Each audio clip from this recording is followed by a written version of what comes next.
become a champion who is fully accounted.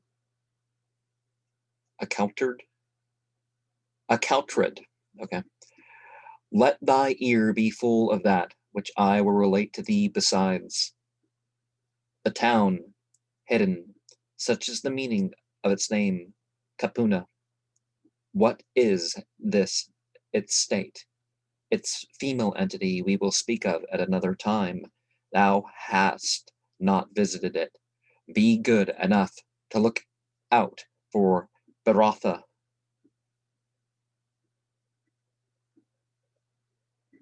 Zeduna, and Serepta, also known as Baratus, Sidon, and Serepta.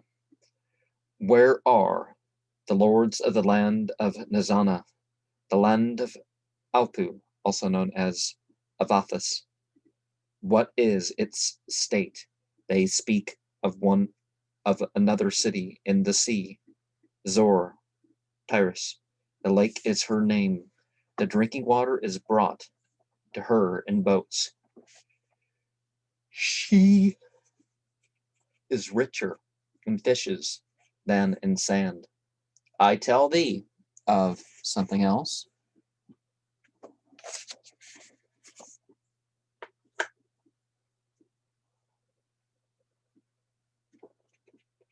Dangerous is it to enter into Zar Awna, also known as Zaria, meaning in Hebrew wasps. Thou wilt say, it is burning with a very painful sting. Champion, come. Go forwards on the way to Ikana. Where is the road of Aksapu, Achsib? Towards no city. Pray look at the mountain of Usser. How is its crest? Where is the mountain of Ikama? Who can surmount it? Champion, whether must you take a journey to the city of Hazor? How is its ford? Let me choose the road to Hamath, Dagana, Beit Dagon, and Dagal al Migdal al. Here is the place where all champions meet. Be good enough to spy out its road. Cast a look on Itana, Ijon, when one goes to Adumin, to what is one opposite. Do not draw back, but instruct us, guide us, that we may know thou leader. I will name to thee other cities besides these. Thou hast not gone to the land of Bacchus, to Kafir Marlena, Thimna, Kadesh, Dapper, Tabor, Azate, Ha'ir, Nemma, Horonaim, Nar, hast thou beheld, Aertha, Anbu, Kibrath Enev, near Beta, Thupail, Tophel. Nor dost thou know Adulma, Adulam, Zedeputha, Yatapata, nor dost thou know any better the name of Ka'an Ru'az, in the land of Alpa, the bull on its frontiers. Here is the place where all the mighty warriors are seen. Be good enough to look and see how Sena is situated, and tell me about Rehobu. Describe Betha, She'al, Batian, and Tharqa'al, the ford of Yerduna. How is it crossed? Teach me to know the passage in order to enter into the city of Megiddo, which lies in front of it. Verily thou art a champion, well skilled in the work of the strong hand. Pray, is there found a champion like thee to place at the head of the army, or a Sagnur who can beat thee in shooting, drive along the edge of the precipice on the slippery height over a depth of 2,000 cubits full of rocks and boulders. Thou takest thy way back in a zigzag. Thou bearest thy bow. Thou takest iron in thy left hand. Thou lettest the old man see, if their eyes are good, how worn out with fatigue. Thou supportest thyself with thy hand. Il est perdu le chmau le champion. Fine. Make thyself a name among the champions and the knights of the land of Egypt.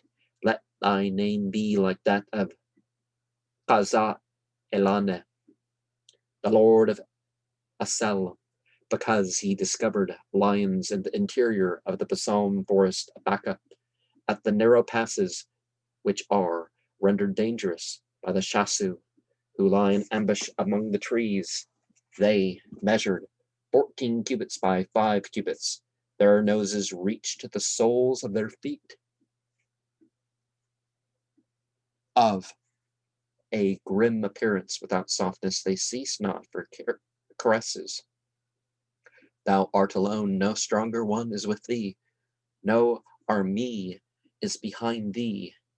Thou findest no lion de Dieu, Ariel, who prepares the way for thee and gives thee counsel on the road before thee. Thou knowest not the road. The hair of thy head stands on end, it bristles up. Thy soul is given into thy hands. Thy path is full of rocks and boulders. There is no way out near. It is overgrown with thorns and thistles and creepers and wolf's foot. Abysses are on one side of thee, the mountain and the wall of rock on the other. Thou rivest it against it. The chariot on which thou art jumps. Thou art troubled to hold up thy horses. If it falls into the abyss, the pole drags thee down too. Thy ceintures are pulled away. They fall down. Thou shacklest the horse, because the pole is broken on the path of the narrow pass. Not knowing how to bind it up, thou understandest not how it is to be repaired. The essieu is left on the spot, as the load is too heavy for the horses. Thy courage has evaporated. Thou beginnest to run. The heaven is cloudless. Thou art thirsty. The enemy is behind thee. A trembling seizes thee. A twig, a thorny acacia, worries thee. Thou thrustest it aside. The horse is scratched, till at length thou findest rest. Explain thou to me thy relish for the champion. Thou comest unto Joppa. Thou findest the date tree in full bloom in its time. Thou openest wide the hole of thy mouth in order to eat. Thou findest that the maid who keeps the garden is fair. She does whatever thou wantest of her. She yields to thee the skin of her bosom. Thou art recognized. Thou art brought to trial, and owest thy preservation to the champion. Thy girdle of the finest stuff, thou payest it as the price for a bad rag. Thou sleepest every evening with a rug a fur over thee. Thou sleepest a deep sleep, for thou art weary. A thief takes thy brow, and thy sword from thy side. Thy quiver and thy armor are cut to pieces in the darkness. Thy pair of horses run away. A groom takes his course over a slippery path, which rises before him. He breaks thy chariot in pieces. He follows thy foot tracks. He finds thy equipments, which have fallen on the ground and had sunk into the sand. It becomes again, leaving only an empty place. Prayer does not avail thee. Well, it doesn't always have the material results that one may like, but that doesn't mean it doesn't avail a person. Even when thy mouth says, give food in addition to water, that I may reach my goal in safety. They are deaf and will not hear. They say not yes to thy words. The iron workers enter into the smithy. They rummage in the workshops of the carpenters. The handicraftsmen and saddlers are at hand. They do whatever thou requirest. They put together thy chariot. They put aside the parts of it that are made useless. Thy spokes are fastenings, quite new. Thy wheels are put on. They put the curios on the axle, the curoes and the axles. I wish I didn't throw in random French and German, but French. Thy wheels are put on, and they put curos on the axles, and on the hinder part. They splice thy yoke. They put on the box of thy chariot. The workmen in iron forge they put the ring that is wanting on thy whip. They replace the lanière upon it. Thou goest quickly onward to fight on the battlefield, to do the works of a strong hand, out of firm courage. Before I wrote, I sought me out a champion who knows his power, literally his hand, and leads the Junes, a chief in the army, who goes forward, even to the end of the world. Answer me not, and that is good. This is bad. Repeat not to me your opinion. Come, I will tell thee which lies before thee at the end of thy journey. I begin for thee with the city of Sesostris. Ra, probably, or what's. Thou hast not set thy foot in it by force. Thou hast not eaten the fish in the brook. Thou hast not washed thyself in it. With thy permission, I will remind thee of Hazina. Where are its fortifications? Come, I pray thee, to Ate, the strong fortress of Sesostris. Usur Ma'at Ra, to Sabak Al, and Yeb Sakapu. I will inform thee of the position of Amy, the customs of which thou knowest not. Naka'e and Rahob Buratha thou hast not seen since thou wast born, O champion. Ape, Raphia, is widely extended. What is its wall like? It extends for a mile in the direction of Gazatha. Answer quickly that which I have said is my idea of a champion. In reply to thee, I let the people keep away from thy name. I wish them a senior. If thou art angry at the words which I have addressed to them, yet I know how to estimate thy heart in every way.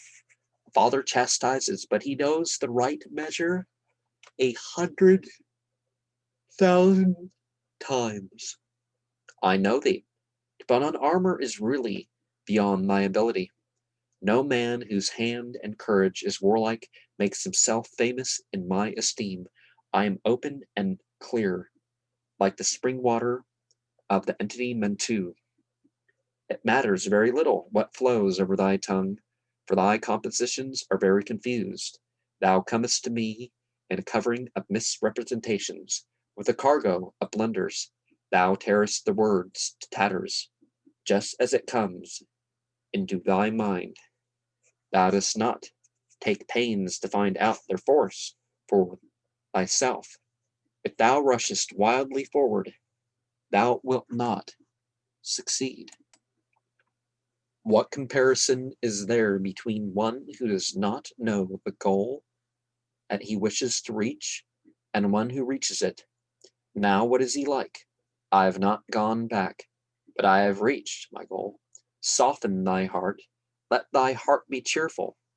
May the way to eat cause thee no trouble. I have struck out for thee the end of thy composition, and I return to thee thy descriptions. What thy words contain, that is altogether on my tongue. It has remained on my lips. It is a confused medley. When one hears it, an uneducated person could not understand it. It is like a man from the lowlands speaking with a man from Elephantine. But since thou art the scribe of Pharaoh, thou resemblest the water for the land, that it may become fertile. Take my meaning kindly, and do not say, thou hast made my name to stink before all other men. Understand me as having wished to impart to thee the true position of a champion, in doing which I have visited for thee every foreign people, and placed before thee in a general view the countries and every city according to its special character. Acquaint us kindly, that thou so understandest it. If thou findest that the remarks upon thy work are apposite, thou wilt be for us like the famous Wa. Yemen Ra Mu Su reigned 67 years, of which he probably more than half must be assigned to his joint reign with his father. His 30 years jubilee was the occasion for great festivities throughout the whole country, which are frequently mentioned in the inscriptions at Silis, El Kab, Begah, Sahel, and even upon several scaraba, scaraba, scarabs, scaraba. Okay. The prince and high priest Ptah of Memphis, Kamwas, traveled through the principal cities of the land in order to make the necessary preparations for celebrating duly this great feast of joy. The return of this jubilee seems to have been calculated according to a fixed cycle of years, perhaps when the lunar and solar years coincided at short intervals of 3 or 4 years in the same manner as the festivals. In the 30th year, Kamwas celebrated the feast under his own superintendence in Megah and in Silis, where at that time Ka'eh was the governor of the district, while at Al-Kab, the governor Ta conducted the festivities. The recurrence of the succeeding jubilees took place, the second in the 34th year, the third in the 37th year, and the fourth in the 40th year of the reign of Yemen Ra, Mu, Mus, Su, Ramses II. From the outer wall of the temple of Abydos, we learn that Yemen, Ra, Mu, Mus, Su had 119 children, 60 sons and 59 daughters, which gives ground for supposing a great number of concubines besides his lawful wives. Isanefer, the mother of Kamuas, Nefer-Ari, Meramut, and the daughter of the Keta king. Well, unlike in Islamic society, the pharaohs of ancient Egypt weren't limited to their number of wives. It's like what country kind of was. And Charlemagne, well, couldn't he just had the rules for Christians changed? Because what did the Bible say? The Bible doesn't limit polygamy at all, except like the priest or something. I mean, very specific. The bishop's the only one who's has to be monogamous. So they were all his lawful consorts. It doesn't really, Among his sons, Kamoas held a fond place in his father's heart. He was high priest of Ptah of Memphis, and in that character did his best to restore the worship of Apis, the living type of Ptah Sakari. His buildings in Memphis and in the so-called Sarpium, the burying place of the sacred bulls, are celebrated in the inscriptions as splendid works. From all that the monuments relate of Kamoas, he seems to have been a learned and pious prince who devoted himself specially to the service of the entity and estranged himself more from the state affairs that was altogether pleasing to his royal father. The elder sons, including Kamoas, died during the long reign of their father. The 14th, named Meneptah, was his successor.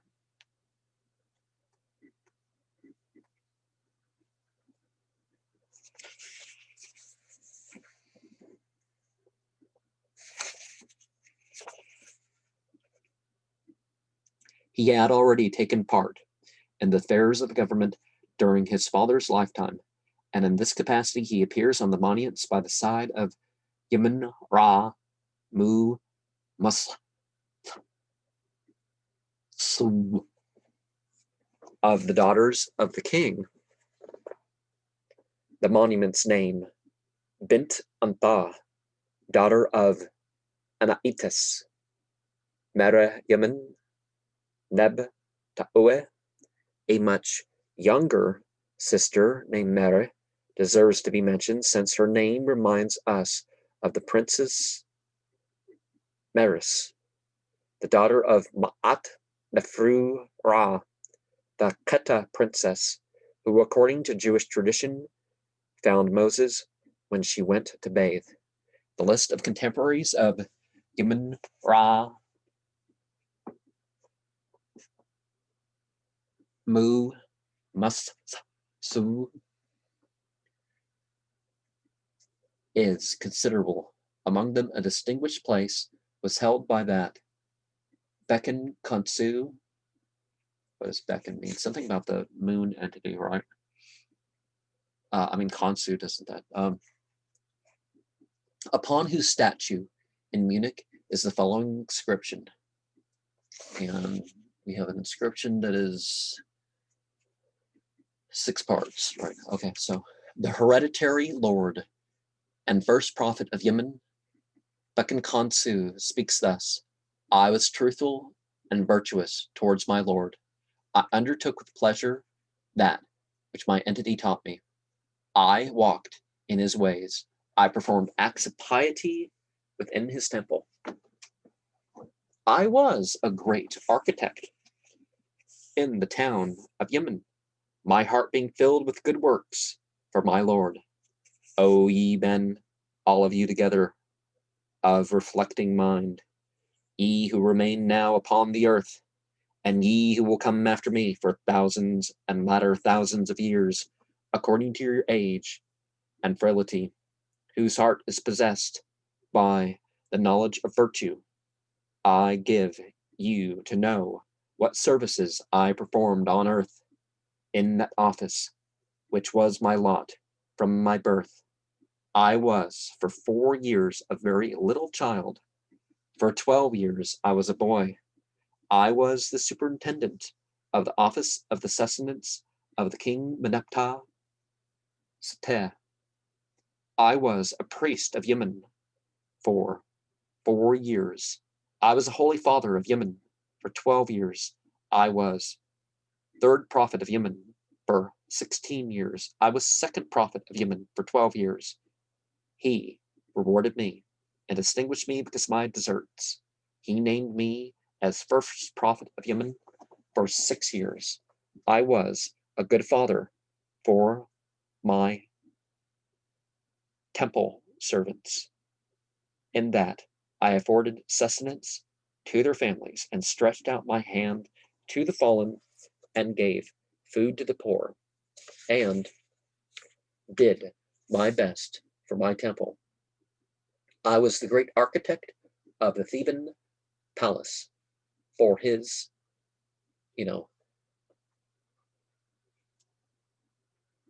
Ptah Mer Satin, the first, who sprang from his loins, the king Yemen Ra Mu Mas Su. He himself raised a memorial to his father Yemen when he was placed upon the throne as king. The skilled in art, the first prophet of Yemen, Bekan Kansu, speaks thus. Doesn't really sound spiritually gifted, but certainly a mental, maybe a physical gift of practice forms or something would, yeah, but you really don't move your way up the ranks as a prophet. That isn't,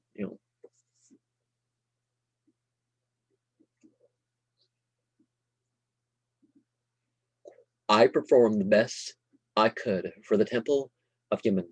As architect of my lord, I erected for him the wing tower of Yemen Ra Su.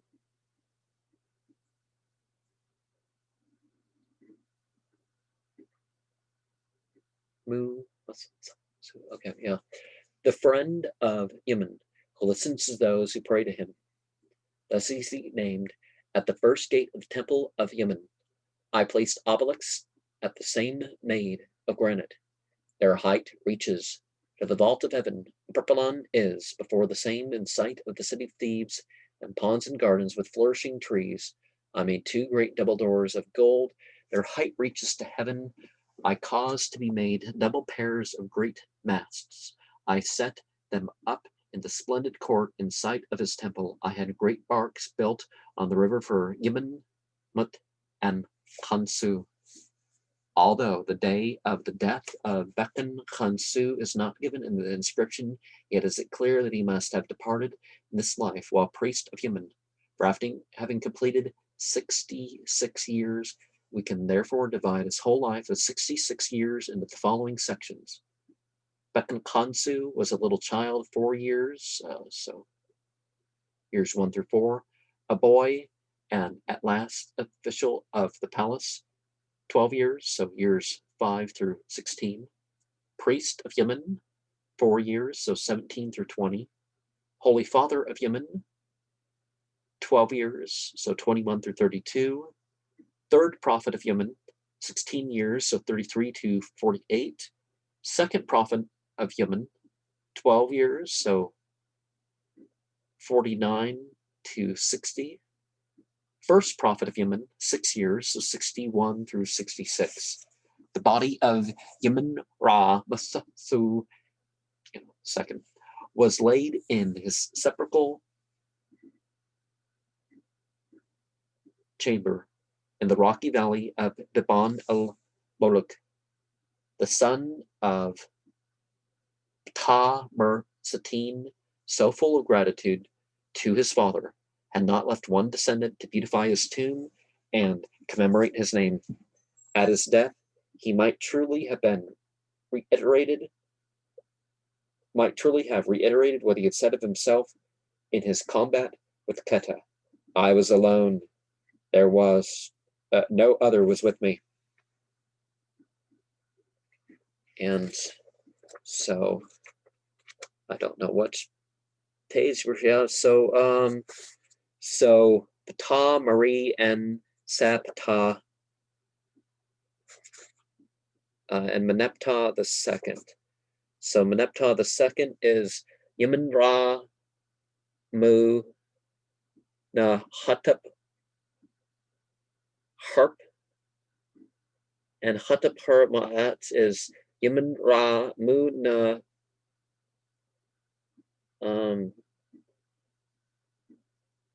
Bain. Is it Bain? Let me double check here. Okay, so that first name is Yemen Ra Moon Yahin.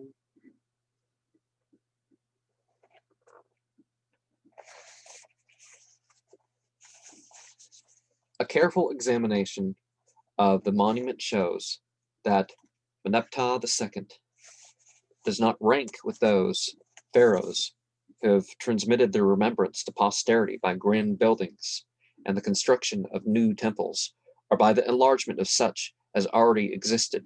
A glance at the plan of the Temple of Karnak is alone sufficient to prove that Meneptah did as good as nothing for the great temple of the empire at Apt, with the exception of small works hardly worthy of being mentioned. The new pharaoh contented himself with cheap glory, utilizing, or rather misusing, the monuments of his predecessors as far back as the 12th dynasty, not accepting the works of the Hyksos. For in the cartouches of former kings, where he had chiseled out their names, he unscrupulously inserted his own, short, unimportant, badly executed inscriptions. For the most part, the first years of his reign commemorate merely his existence, the one exception being an important record which he caused to be placed on the inner side wall at Karnak to call to remembrance of the Theban his great friendship for the entities.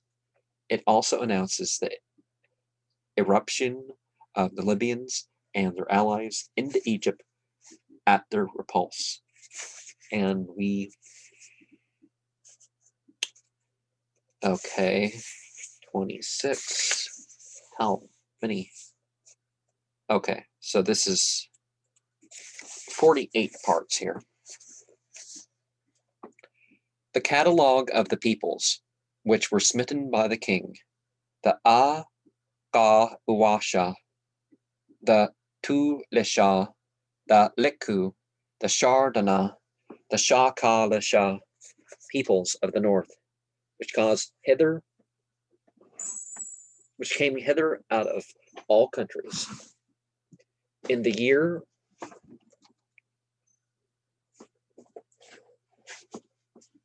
5, in the month, in the reign of the Lord of the Diatim, whom his father Yemen has given power, the king of Upper and Lower Egypt, Meneptah, Tuphema, the dispenser of life, the divine benefactor, was in the town of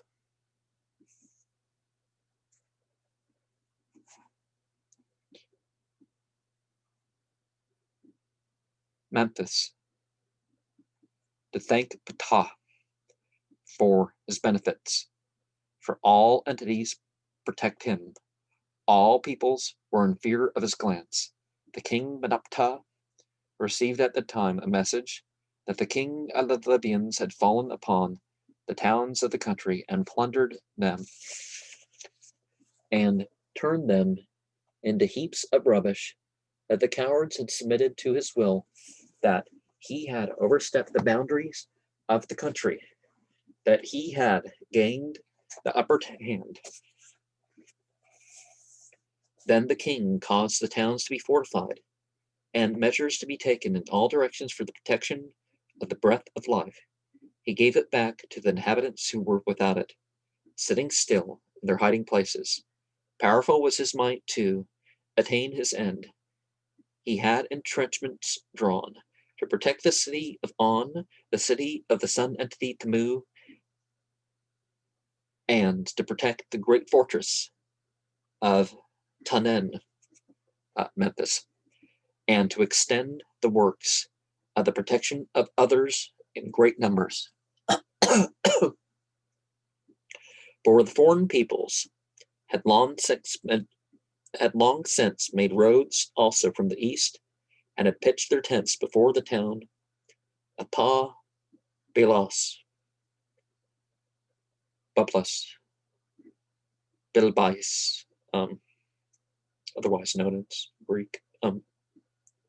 They found themselves already on the canal Shakana, to the north of the canal of Heliopolis, so that the adjoining land was not cultivated, but was left as pasture for the cattle on account of the foreigners.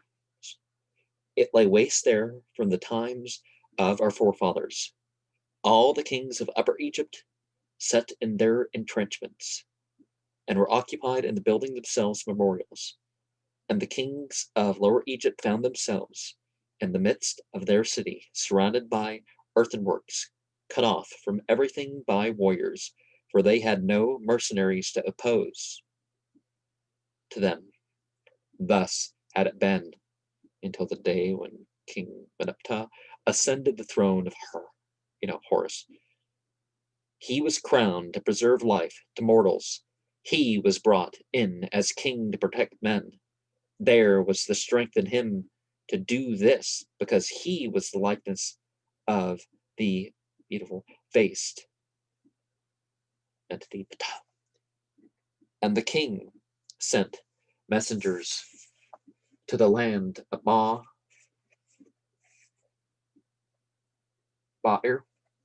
The choicest of his mercenaries were equipped. His chariots were assembled from all directions, and his spies betook them to the road to keep him informed. Thus he had prepared everything for his equipment in a short time, and he was armed for the approaching struggle, for he is a hero. He takes no count of hundreds of thousands of enemies on the day of the turmoil of battle. His lifeguards marched forward. There came on the most powerful warriors, and beautiful was the sight of the entrance of the mercenaries for all the inhabitants of Egypt. And they came to announce to the king, in month of the summer has it happened that the miserable king of the hostile land of Lebu, Mar Adjue, a son of Did, has made an eruption into the land of Fuhenna, the Marmar Ida, with his foreign mercenaries, the catalogue of whom is as follows: the Ardana, the Shah Ka Lisha, the Akawasha, the Litku, the Turisha, since he has sought out the best of all combatants and of all the quick runners of his country. He has also brought with him his wife and his children. Besides, there are come with him the princes and the captives of the host. He has reached the boundaries of the west land of the fields of the town Pa-ar-Shop, Prosopis.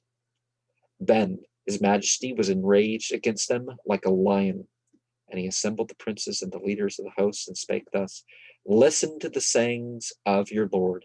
I give you to know that I, the king, am your shepherd. My care is to inquire what tends to be to the good of the land. He is for you as a father who preserves the life of his children. Should they be anxious like the birds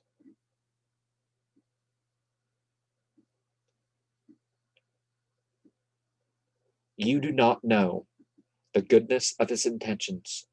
No answer was made to this on the part of the princes, and the king continued, "It is not my intention to await the enemy so that the land should be wasted and abandoned at the advance of the foreigners to plunder its borders. The enemies overstep them daily. Each takes what he pleases, and it is their intention to plunder the frontier cities.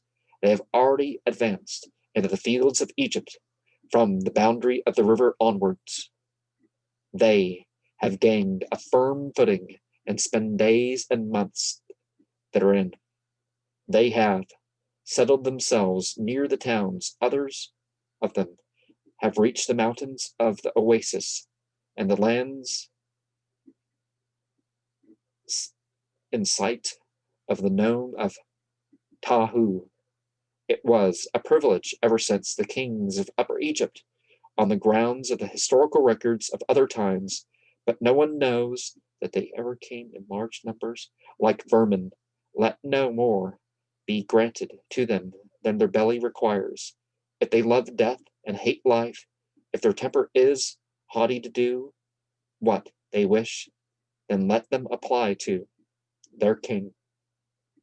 Let them remain on their ground and soil, and go to the battle, so as always to fill their bodies. They have come to Egypt to seek sustenance for their mouth. They direct their mind to this, to fill their belly with my property, just like the fishermen. Their king is like a dog, a bragging fellow. His courage is not having arrived. He sits there planting a treaty to carry out with him the people of the Pitta Shu, whom I allowed to take away wheat in ships to preserve the life of this people of Keta, because I, the king, am he whom the entities have chosen. All plenty, all sustenance lies in my hand. The king, Meneptah, the dispenser of life. In my name are laid the supporting columns of my buildings. I act as king of the country. All happens in my name in the land of Egypt. What is spoken in Thebes pleases Yemen. He has turned himself away from the people of the Masha Uasha, the Maxius, and he looks no more on the people of Tamahu, for they are lost. Thus spake the king to the leaders of the host who stood before him, that they should destroy the people of the Lebu. They went forth, and the hand of God was with them. Yemen was at their side as a shield. The news reached the people of Egypt, namely that the king in his own person would take part in the campaign on the 14th day. Then his majesty beheld in a dream as if the statue of Ptah, which is placed at the gate of the temple, stepped down to Pharaoh. It was like a giant, and it was as if it spoke to him. Remain altogether behind, and handing to him the battle sword, mayest thou cast off the lazy disposition that is in thee. And Pharaoh spoke to it, Behold, thy word shall be accomplished, and my warriors and the chariots in sufficient number had prepared an ambush before them in the high land of the country of the nome of Prosopis. Then the miserable king of the hostile Lebu caused his warriors and his mercenaries to advance in the night of the first of Apethet, when the earth became light enough for the encounter. When the miserable king of the hostile Lebu arrived, about the time of the third of Apethet, he had brought with him all his hosts. But see, I'm trying to differentiate for you between the brackets and stuff. They held back when the warriors of his majesty had charged forward together with the chariots. Then was Yemen Ra with them, and the entity Lub reached out to them, his hand. Each man thought bravely a great defeat was inflicted on them, and they lay therein their blood. No man was left remaining of them, for the foreign mercenaries of his majesty had spent 6 hours in annihilating them. The sword gave no mercy, so that the land was full of corpses. While they thus fought, the miserable king of Lebu stood there full of fear. His courage deserted him, then fled. His quick flight left his sandals, his bow, his quiver, and his haste behind him, and all other things which he had with him. He in whose body there was no timidity, and whose form was animated by a great manly courage, and he fled like a woman. Then the mercenaries of his majesty took what he had left of his property, his money, which he had gathered in, his silver, his gold, his vessels of iron, the ornaments of his wife, his chairs, his bows, his weapons, and all other things which he had brought. With him all was allotted to the palace of the king, whether it is brought together with the prisoners, when in the meantime the miserable king of Lebu had hurried forth in his flight. Then there followed him a number of the people of his nation, since they had escaped destruction by the sword. Then did the cavalry who sat upon their horses spring forward to pursue them, enemy, fled in haste, and great destruction was inflicted on them. No man had seen the like in the historical records of the kings of Lower Egypt, at the time when this land of Egypt was in their power, when the enemy maintained their ground firmly, at the time when the kings of Upper Egypt would afford no assistance. But all this was done by the entities from love to their son who loves them, to preserve the land of Egypt for its ruler, and to protect the temples of the land of Tamara, in order to exalt the glory of the king to the latest generations. Then the governor of the royal frontier garrisons of the West Land sent a report to the royal court to the following effect: the enemy Ma'ura has arrived in flight. Excuse me for the burp. His body trembled. He escaped far away only by favor of the night. His flight, however, does no harm, for want will be his fate. He is fallen. All the entities considered to be gods are for Egypt.